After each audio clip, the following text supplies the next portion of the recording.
Welcome to this edition of the PDX Tug. Thank you everyone for being here. We've got some fun stuff ahead of us. We're going to start with just basic announcements.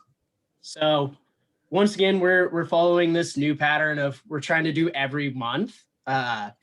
First Thursday of every month. Would really appreciate hearing what people think of that, whether that's through emailing us or in the chat.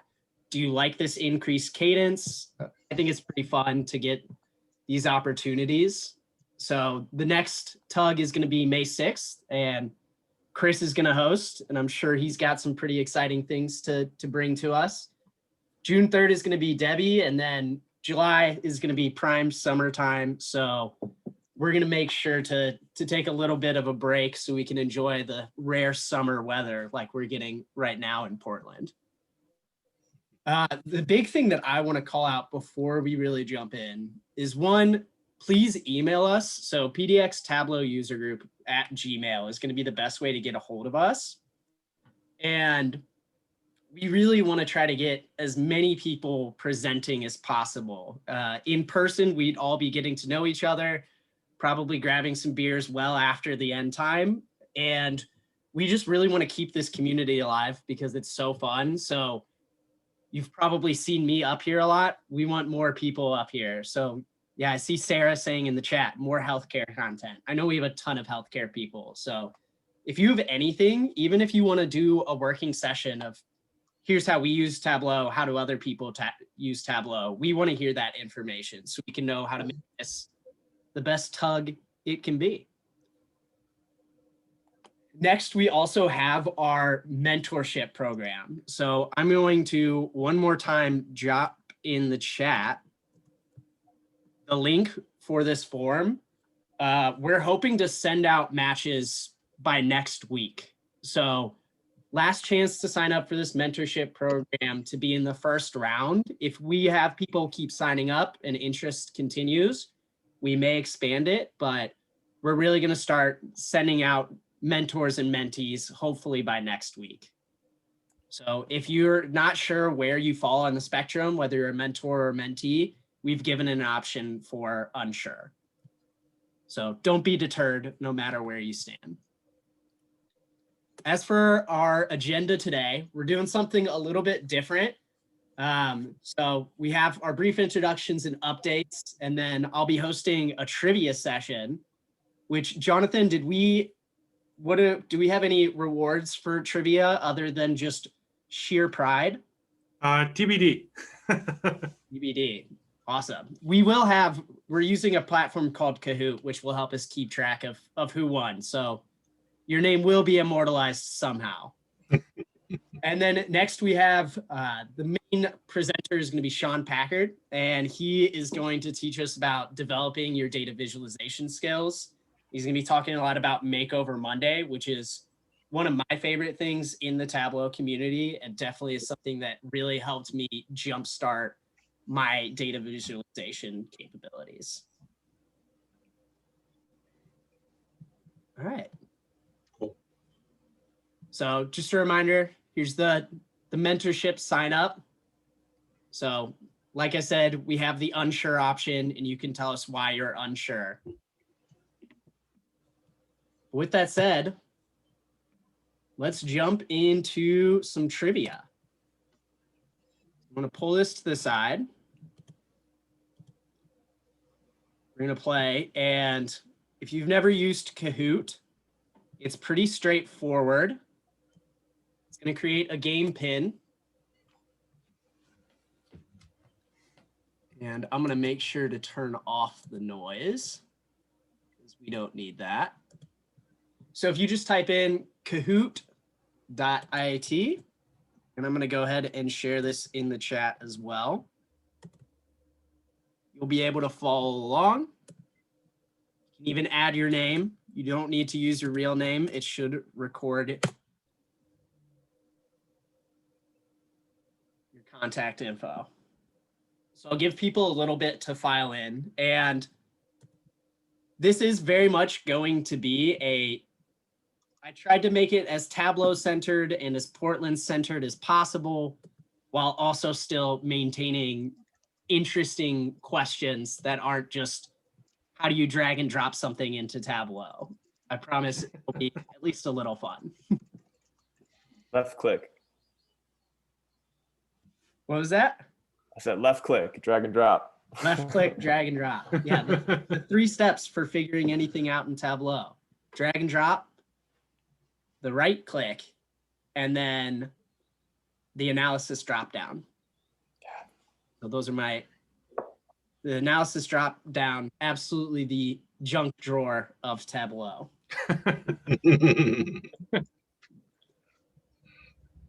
Awesome.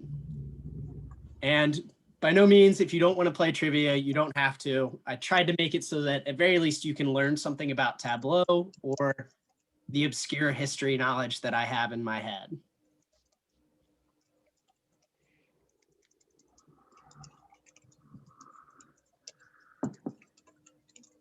All right. Looks like we're about to level off. I think you can join even once we've started. So go ahead and start. The first question is going to be a slight history question. So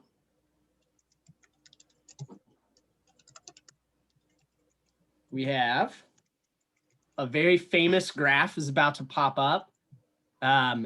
And it represents a very historical visualizations. So one of the most famous graphs of all time.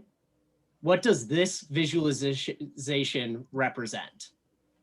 So is it Napoleon's march on Russia, the building of the Suez Canal, mortality rates over the course of the Crimean War, or London's 1854 cholera outbreak? Give a little bit of time for people to guess on this. And there was a character limit, so I had to cut out some of Danny's great answer, but this graph did contain Tableau in it right there. Yeah, right here, Tableau, which is French for little table. So definitely one of the most famous visualizations out there. I think there was a request to make the image bigger if possible. Can that be possible? There we go.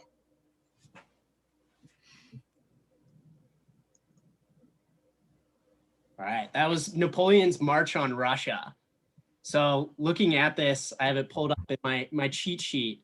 It's a really interesting visualization where the tan color here is the number of troops they had when attacking Russia, and the black color is the number of troops they had retreating. Oh, wow. It's a really good job of showing how they lost a lot of men going to Russia as opposed to in the actual fight itself.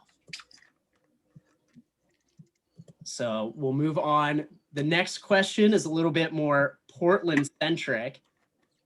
And in 2019, Tableau gave us, or 2019.2, Tableau gave us an easy way to switch sheets when creating a dashboard.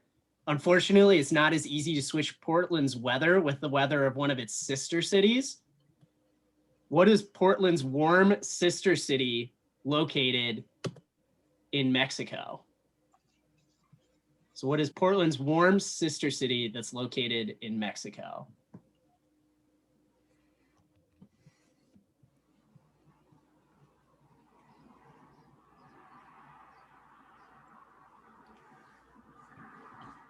Although I did write this question last week when we had really bad weather.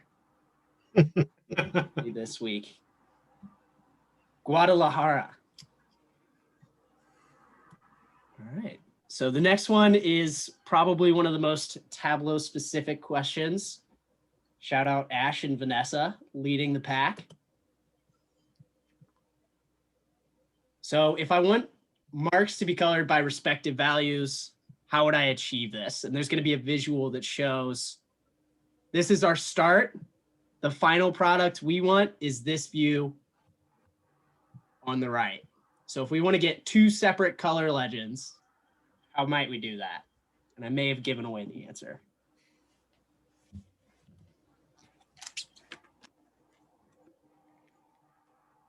Awesome. Yeah, we use separate legends on the measured values. So that'd just be right-clicking here, and it'll show you that answer. So let's see who's in the lead now. Vanessa slightly pulling ahead of Ash. Yeah, Portland. I see Morgan saying Portland has a sister city in Japan. I actually saw the list. Portland has like 8 sister cities. All right, the next visualization we're going to talk about in this trivia is about the pie chart, which was created by a guy named William Playfair. Unfortunately, Bill did not coin the baked good inspired name. He gave it some boring name and someone else came along and called it a pie chart. In other parts of the world, it's actually not called a pie chart, though some countries have maintained the food theme. So France must have been particularly hungry when they chose to name pie charts after this food.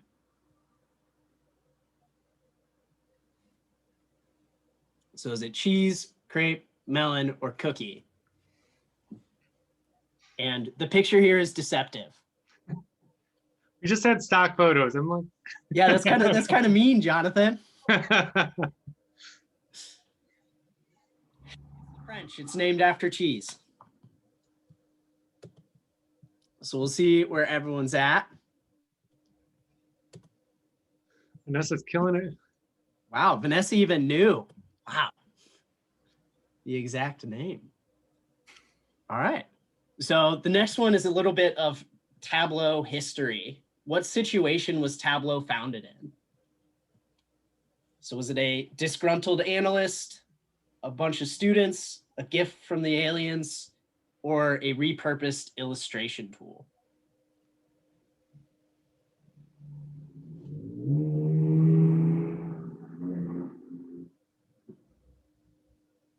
And it was us 2 students at Stanford that, I believe the story goes, they were showing their professor for the project and the professor was like, we need to make this legit. So they did, and clearly it's been very successful. All right, so the next question has to do with the newest feature added to Tableau. So Tableau 2021.1 added the feature of Einstein Discovery to Tableau, which is an AI and machine learning software produced by Salesforce. Albert Einstein, for whom it's named after, was generally known for looking unkempt, but the focus was mainly on his hair. What other rugged look was Einstein famous for?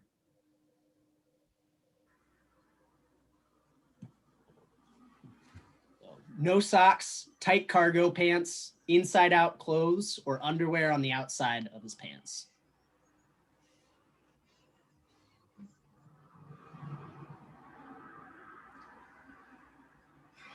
Once again, there was limited stock photo options. He did not wear socks, and apparently a lot of his coworkers at the university he worked at did not like that. All right. So the next one is another pretty straightforward Tableau question. So if you know nothing about history and you're asking where's the Tableau, this question's for you. Which of the following is not an LOD in Tableau?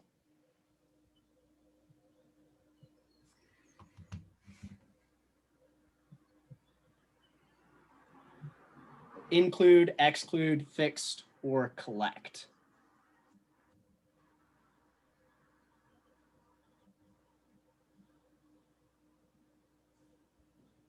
All right. We had a lot of people get that one. Collect is used for geographic fields. So if you pull in a spatial file, you'll see collect there.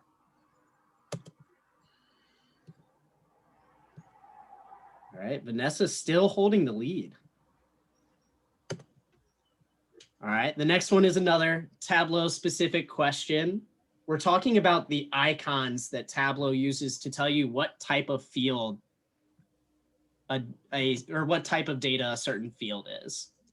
So which of the following is not an icon used to display the data type of a given field?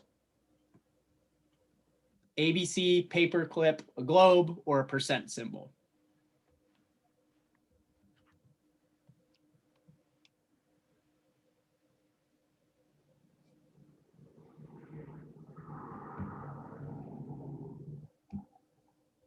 and it's the percent symbol. So ABC represents text field, paper clips will represent a grouped field, and then a globe is for geographic fields. Percent symbol is not one of the options. It's going to be a numeric field that you change the default properties of.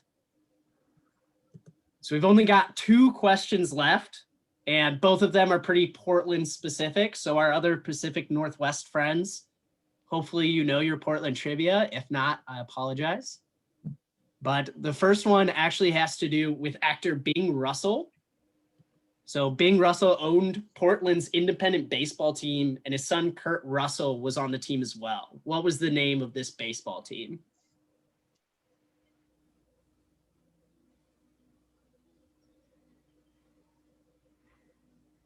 There's an awesome documentary on Netflix about this. The Battered Bastards of Baseball. Definitely inspired this. So while Portland does have a team called the Portland Pickles, Bing Russell owned the Portland Mavericks. And if you haven't seen on Netflix, The Battered Bastards of Baseball, I'm not a big baseball fan, but I love that documentary. It has the craziest "Where are they now" section. It's crazy. All right. This next one is the very last question we have. So this question is, Portland's name was decided based off of a coin toss to be named after 2 men's East Coast hometowns.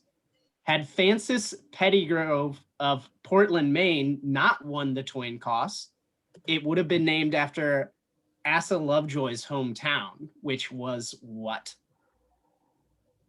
So we've got 4 options coming up. What would have been Portland's name?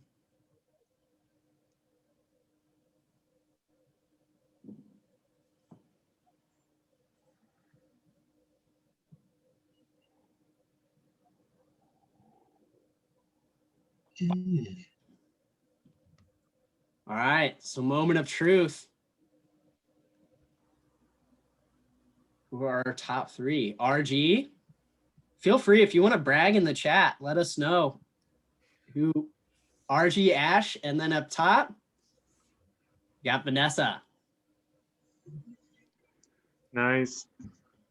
9 out of 10. I'm excited to see if I had any that just no one. Well, everyone got some right answers, so diverse trivia. All right. So thanks everyone for participating in the very first PDX Tug Trivia. That is all I have. So Jonathan, I will hand it over to you. Yeah, Sean, if you want to share your presentation, Sean Packard's going to present to us right now, learning data visualization skills. I really reached out to Sean because after his community spotlight that he did, I started following Sean on LinkedIn. And it seems like every week he's posting great visualizations that he's working on within this Makeover Monday. And I realized that I did not know a lot about Makeover Monday. I didn't know how to participate, how to post stuff. I use Tableau at work, and I have a programming background, so I bring that into it. But I've never reached out and looked at the visualization side aside from like several books or whatnot. So I thought this is an interesting resource and an interesting opportunity. And because he did participate such much, I thought it'd be a great idea to reach out for him. Sean comes to us from Connecticut. He's graduated with a bachelor's degree from the University of Connecticut in accounting. He got his master's degree at the University of Hartford in accounting and taxation. He worked for PwC for a while, and then from there he's currently at Nike. What does he do at Nike again? The manager of applied analytics. So yeah, I think it's really great that he offered to come speak with us today to present this idea and to show us some of the stuff he's been working on and how he's improving his data visualization skills. So Sean, take it away. Awesome. All right. Are you guys staring at a PowerPoint, or have I somehow epically already mixed up? No, it looks good. All right. Awesome. All right. So let's get into it. As he said in my introduction, I started my career in at PwC doing tax work, accounting work, but that's where I was exposed to the tools that I use today. So that means Alteryx, some SQL coding, and really dominantly over the past year, 2 years, Tableau software. The way that I originally started learning was, I think the way everyone starts learning, uploading an Excel sheet, making a bar chart, and then I think making it a percent of total, and then saying, wow, that usually takes me 10 minutes in Excel. And I've always just been really visually oriented. So I wanted to increase my skills. And for me, that meant reading blog posts. It meant reading a couple books that I bought on my Kindle, but it was all really, really great content, but it was really disparate. And I found myself spending at least half my time finding an adequate data set that would fit a chart type that I wanted to create and practice, that would allow me to really produce what I wanted. And it also involved cleaning data, which at the time, I didn't have a ton of skills with. I didn't want to spend my time there. I wanted to make interesting charts. So it wasn't really what I wanted to do. After I got some foundational abilities over the past year, I've wanted to actually take those to the next level. So a friend of mine recommended to me Makeover Monday. So what is Makeover Monday? It's a platform to practice your data viz skills. So basically, it's run by 2 Tableau Zen masters, I think from a couple of years ago. I don't know if they still hold those titles, but Andy Kriebel puts together great work. Ava Murray, also great work. And they put that on in conjunction with a couple of their partners, the Information Lab and Data.World. And I think those 2 partners are the ones that find, curate, pare down just some simple data sets, so you don't have to worry about that aspect. You really can focus on your data visualization. So they provide those data sets on their website. They're typically tidy, like I said, usually pretty small. Sometimes they're a little bit sprawling, so you can take it in a few different directions. And participants all over the globe. You see the submissions from South Africa to Japan to Portland. So it's really an international community. And I think that's what's really special about it, is that it brings people together from a lot of different places. And then you see a lot of different viewpoints. Culturally, people focus on different things. Visually, they emphasize different things. It's all very fascinating. And what's awesome about the community and the website, I'll show you the link, but they have a submissions tracker that allows you to go to people's public forums, their Tableau public forums, and then you can download their work and see exactly how they got done, what impresses you most, or if you want to learn a certain technique, which I've utilized countless times. So basically everything that I do, I try to give shout outs to the people who have taught me along the way. And I think that's also something that's pretty special about the Tableau community. I would say at least 80% of my ideas are recycled, and everyone really gives shout outs. It's really cool. So why do I Makeover Monday? I want to get exposed to new data sets. I don't want to spend time looking for them. It's really awesome to go into a data viz project with no idea of what direction you're going to go in. So you don't have any preconceived notion of, oh, I'm going to make a bar chart or a heat map, or today I want to make a line chart, anything like that. You really have, what you're going to create is dictated by the data itself. And that's a really integral skill as you build out your data visualization and analyst capabilities. Keep up to date on new features. Tableau's coming out with them all the time. So I know the map layers are a big deal right now. I'm lagging behind a little bit. I think that's where I'll spend my next couple of weeks when I get past this work jam, but I'm excited about that. And also to build a portfolio. I know when I was transitioning from tax and accounting, actually having a repository of work that I had built out was really important to recruiters, was really important in the interview process, that I could just point to these things and say, in addition to being able to produce these chart types and this type of work, this is how it fits into maybe a machine learning project that I'm doing, or a SQL project. I brought this in from a database. I think Tableau is an awesome meeting point for a lot of different portions of data science, whether that's getting data out of databases, curating data for model completion, or really just using it as a summary of your findings. I think it's a perfect intersection. How can I make over Monday? So I'll make sure that the slides get distributed. Really simple link. You can also just type that into your browser right there. No crazy sign up or anything like that. They're not going to put you on an email list and you're going to get spammed. It's really just creating a quick profile so that you can submit your work and you can get into the submissions tracker. I noticed, I think it's up to 12 weeks now. And I noticed maybe halfway through that the vises on my public page were starting to tick upwards a little bit. And that's definitely a consequence of posting on Makeover Monday and people just clicking in, because as you complete more, a higher percentage of the weeks that are available, you kind of trend upwards in the screen and people are more apt to click. So it's a great way to get exposure too. Set a goal for yourself, download other people's work. They want you to download it. Give shout outs for inspiration. I know they have the apps and the hashtags that are super useful, and just have fun. I know a lot of the skills that I've learned from the Makeover vises that I've done, I've incorporated into my work at Nike and a few side projects too. And I think it's a lot of people's experience that they get proficient with Tableau, but it's getting to that next level where things are a little bit polished is where you kind of stand out in the marketplace. So that's what Makeover Monday is. I thought it would be fun to just go over a few of the vises that I've created in the past few weeks. Like I said, I think we're up to week 13 because it started right at the beginning of the year. At the time I was asked to do Tug, I was 10 for 10. I am now 10 for 13, so I have a little work to do. But these are just quick screenshots of the ones that we will go over. And then I think I'll jump to my Tableau public page so I can highlight a couple of the aspects that I want to, if that's cool with you guys. All right.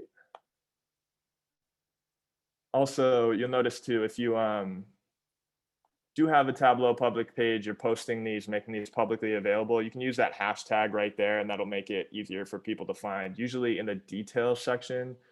So if I go down into an example, I usually tag the week too. So I'll tag Makeover Monday on the viz itself, right within the thumbnails, and then week 10, week 11, whatever it may be, because those are typically what people use to search if they're not actually submitting on the website.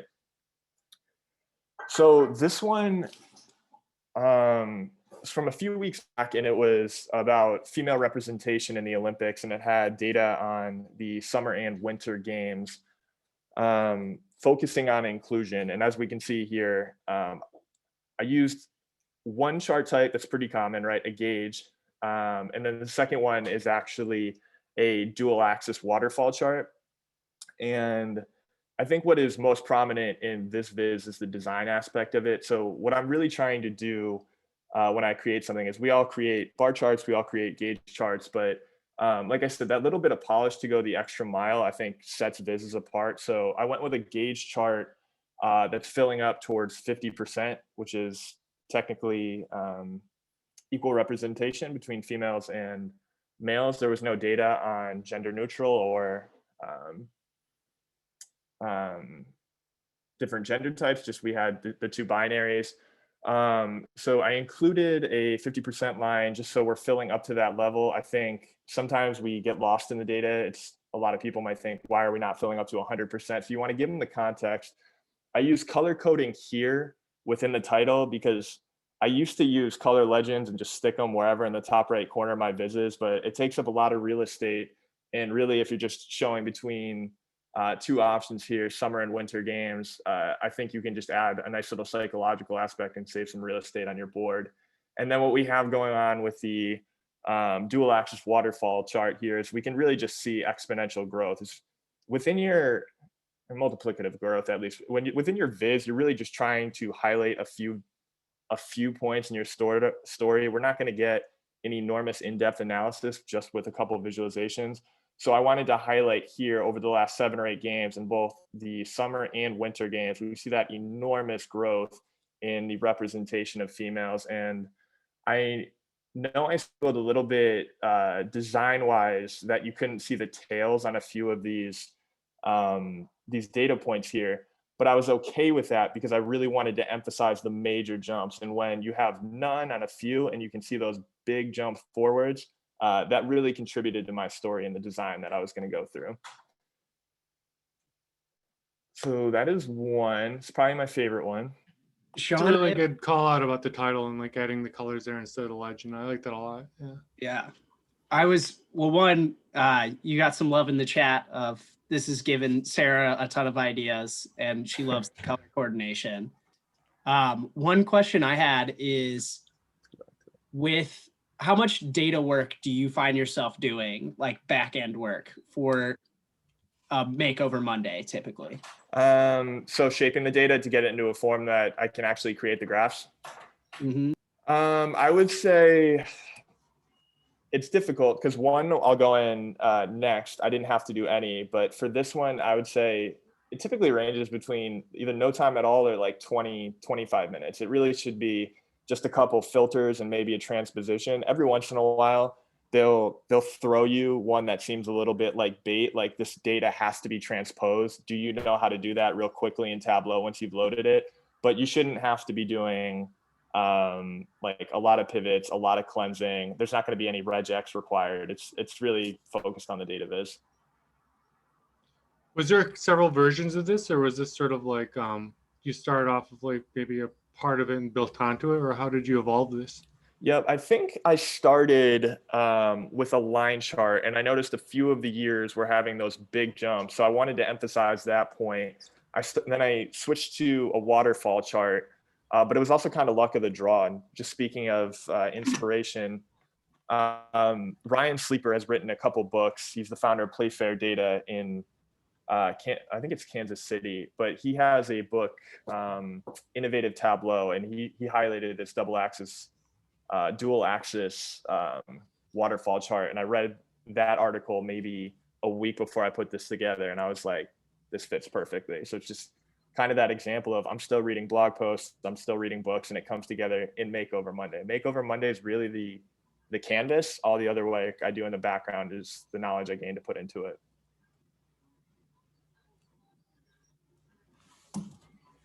Anything else, or we can go to the next one? I think we're all set. Yeah. Cool. All right.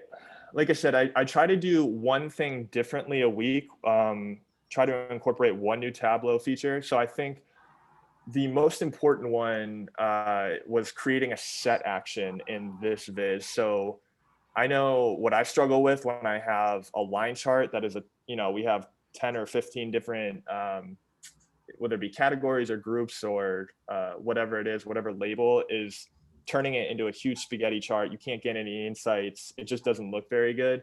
But with a set action, essentially what you're going to do, you'll create a parameter.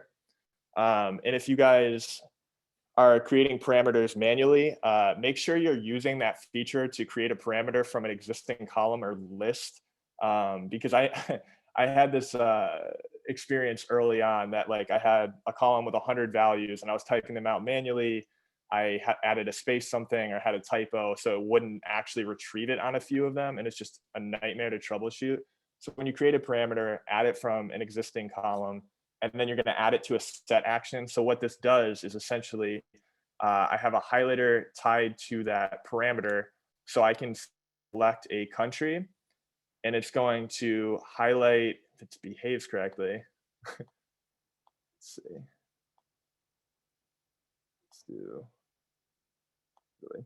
Yeah, it should highlight the bar and the line there. I had a little troubleshooting to do, but essentially this is the 2019 figure. So what countries let women lead in the European Union? So these bars represent the percentage of seats that are filled by women in parliament.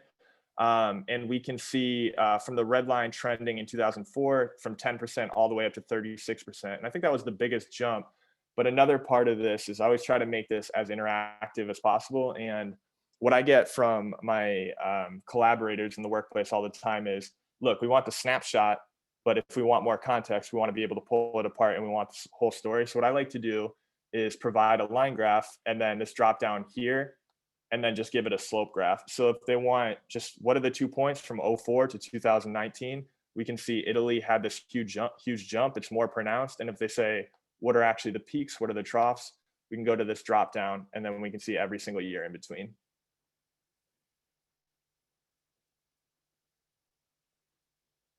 Questions, any comments, anything like that?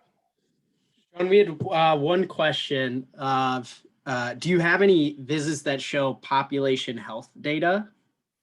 I do. I think when I was practicing a couple weeks ago, or actually it was a few months back, I was using census data that was tied to, I can't remember which diseases it was, but it was prevalence of disease on the West Coast. So it included California, Oregon, Idaho, I think Utah, and New Mexico, but it's not up on my public. Healthcare data is ripe though, because typically those tables, you have a million columns. You can take your story in a million different directions.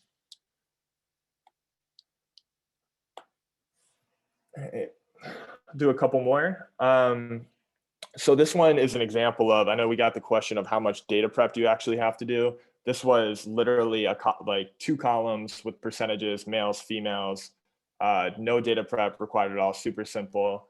Another example of just design choices, right? I'm not using a color legend. We can just accomplish that in the title.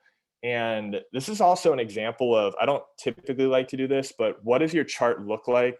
I know a diverging bar chart here works because when we talk about diverging bar charts, we really want to get our viewer in the mindset of A versus B, right? Opposing groups. So we could easily accomplish this with just a traditional bar chart, but I think it really does accomplish something when it's treatment versus non-treatment, male versus female, Yankees versus Red Sox. But the thing that I typically don't do is allow how the viz actually looks once I put it together to determine if I'm still going to use it. But a diverging bar chart is actually an exception to that rule, because if we have no percentage differences between the two groups, it's going to look identical throughout, and it's not really effective. In that case, what I would do is the symmetry of the diverging bar chart is really the whole story, right? So I'd probably shrink the size and just include the note, men and women have the exact same feedback. They rate these percentages the exact same through all the way through across these dimensions.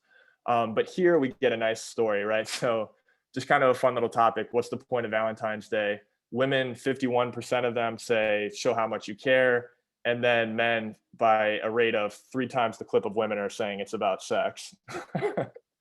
So this is, I think, a good example of just minimal storytelling and definitely just design intensive as opposed to very analytically heavy. Let's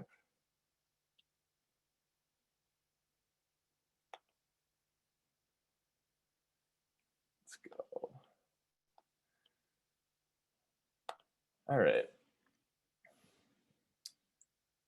So this is an example of a chart type that I don't get to build for work very often. I fall in the bucket of analysts that 80 to 90% of my job can be accomplished with bar charts and line charts. So anytime I get a chance to do something that's a little bit different, step outside my comfort zone, I usually get pretty excited. Which is another reason why Makeover Monday is great, because once you get comfortable with some of these skills, you're not doing as much guesswork in your place of work. I know we all want to fit these really exotic chart types and bring them to our bosses, but they really only fit for niche cases. And I think Makeover Monday kind of reinforces when you should be a little bit more daring with what you're bringing to an analysis.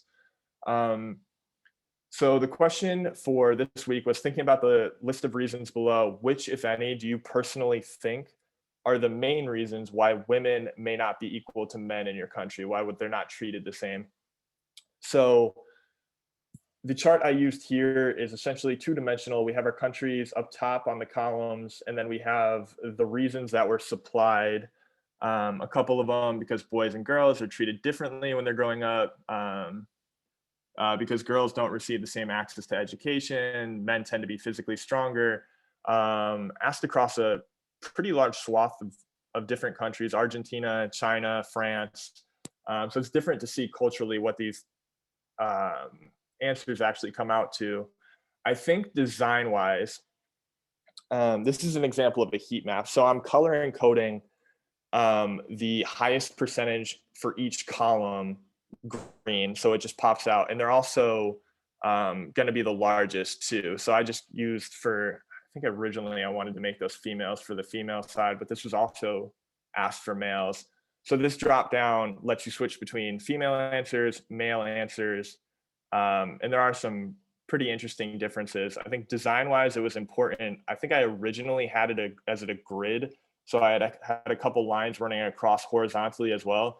But really, the percentage is only across the column. So I thought a minimal dot line running downwards really separated these in a way that lets you see the data logically in your mind, that you're making country comparisons, not horizontally.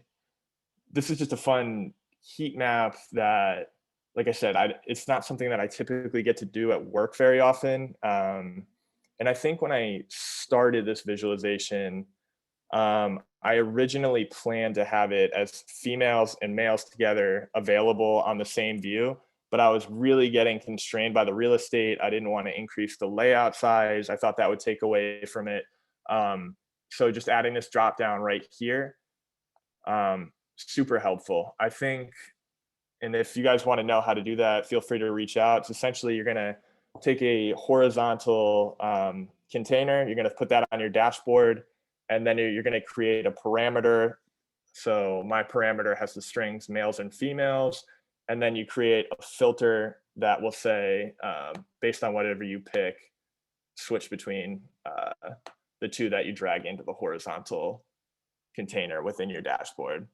Again, I think that was from Ryan Sleeper's innovative Tableau, but it's a technique that I use often. If I'm just going to be really constrained by how big these graphs are, if I want to show different viewpoints, give that drop down and let your viewers take hold of the analysis a little bit. And Sean, there's a question in the chat. How much time typically do you spend on these each week? It is difficult. I would say this one here probably took me an hour and a half, something that's a little bit simpler, like a diverging bar chart. This might have taken me half an hour. No data prep required in this one either. But I will say it's also about how ambitious you want to be, which is a good thing, because I know my first Makeover Monday, when I thought I was going to invest, I don't know how much time, for 52 straight weeks. I think I spent around 4 hours on this one. And this is a little bit more involved, right? We have a Pareto chart, which is a little bit more difficult to put together. I created a few animations that are not super smooth in Tableau Public, look better in my desktop, but these are going to be filled maps that actually progress with time if you hit that play button.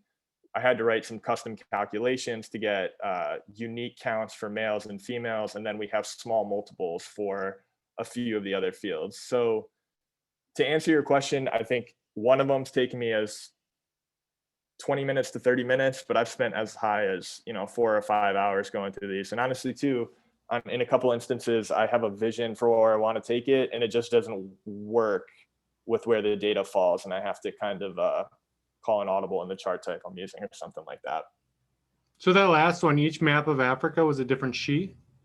Yeah, different sheet, transparent, and I think I have another way to switch them out, but it might have been a little buggy, so that might be a second draft.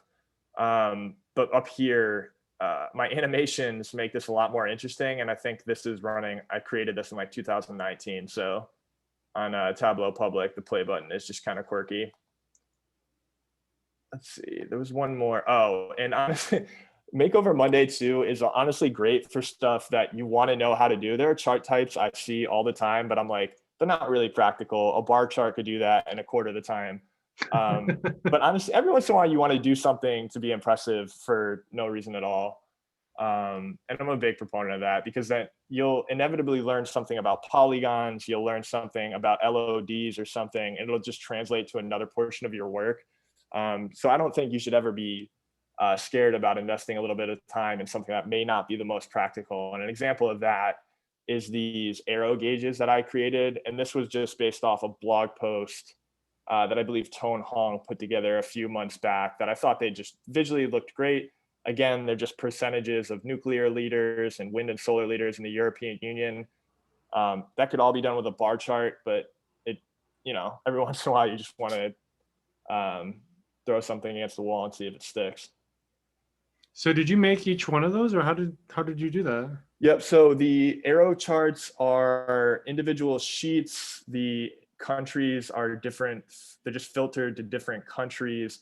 Mm-hmm. And that involved polygons and trigonometry that, frankly, I don't understand, but gets me exactly where I want to go. And that's something I would advocate too. That's not specific to Makeover Monday. If you guys see something that requires advanced LODs in conjunction with some polygon work or just stuff that's not out of the box, don't be too afraid to approach it. I mean, you're not going to have to replicate it or memorize it or anything like that. I go back to blog posts all the time in the favorites tab of my browser, and I arrive at stuff like this. So it's all just about how ambitious you want to be.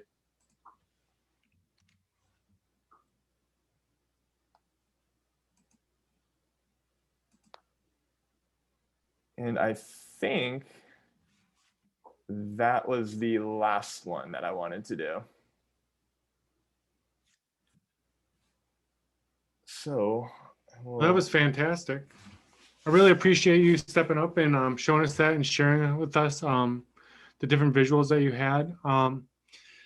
So for that, in the spirit of that, we saw like on the Austin talk, I was watching them, and they actually had their Makeover Thursday. And I thought, what a great idea. We should do that in the Pacific Northwest, have our own Makeover Thursday. So once again, we have some Tableau swag. And if you participate, you have a chance to win the swag. And Vanessa, please reach out to me too, because I feel bad that I didn't lock down the prize for the contest today.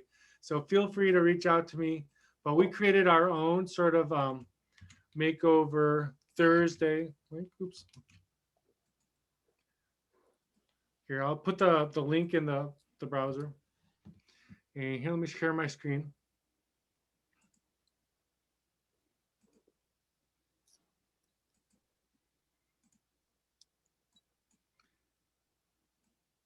Can you guys see it all right?